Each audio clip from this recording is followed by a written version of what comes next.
就给婆婆做了一个柴火水暖炉，它既可以烧水做饭，还能围炉煮茶和烤花生。婆婆说它简直比暖气还好用。事情是这样的，最近婆婆家的暖气坏了，她想让我给她做一个烧柴的取暖炉。我研究了一下，决定用旧煤气罐和废旧油桶给她做一个。第一步，先给煤气罐加满水，然后再把它的提手切下来，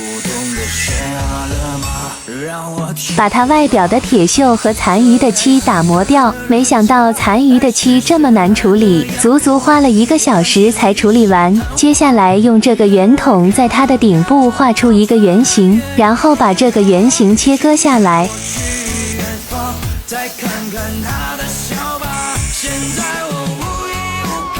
在它的侧边画出一个正方形和一个长方形。下面的长方形是出灰口，上面的正方形是加柴口。给它的后背再切出来一个圆形当做烟筒口，把这些钢筋平铺到上面，焊一个炉篦子。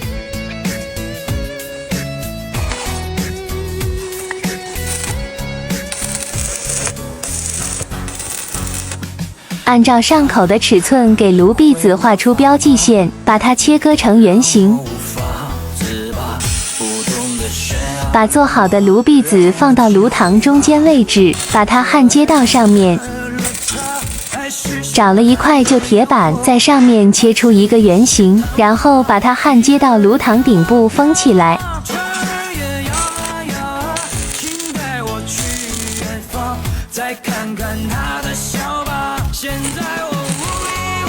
在顶部的中间位置再切出一个直径12厘米的出火口，把加柴口和出灰口的门用荷叶给它安装上。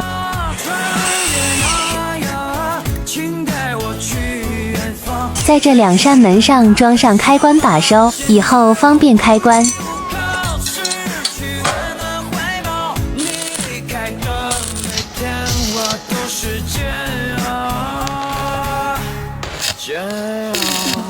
做完试了一下，开关非常哇塞！这个圆形铁片是封火盖，咱们给它加一个铁环，以后方便拿取。把这个原装提手改装一下，从中间一分为2，再把它焊接到炉体的2边。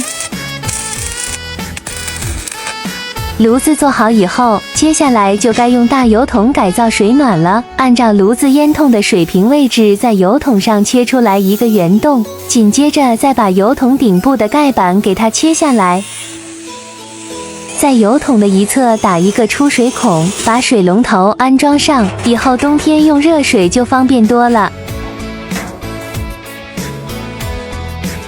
用这根直径10厘米的圆铁管做一个加热烟筒。会魔法让我无法自拔，不懂得悬崖勒马。把做好的烟筒从大桶中间穿过去，然后再和炉子连接到一起就可以了。我设计的这个水暖装置非常简单，就是让火炉的烟筒从大桶中间穿过，就可以把水加热了。最后把顶部的盖板给它封上，这个柴火水暖炉的整体结构就做好了。为了让柴火水暖炉的外观更加美观，咱们把焊口处打磨一下，再给水桶顶部没焊好的地方刮一层铁艺腻子，给它修复一下。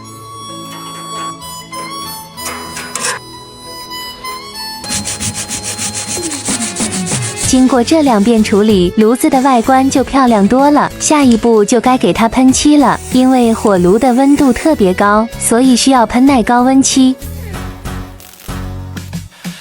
漆喷完以后，需要晾晒2天时间，等漆干透了，就可以把它抬进室内组装起来了。把烟筒装上，再给水桶里面加满水。我给婆婆做的这款柴火水暖炉就大功告成了。下面把火点上，带大家看一下它的整体效果吧。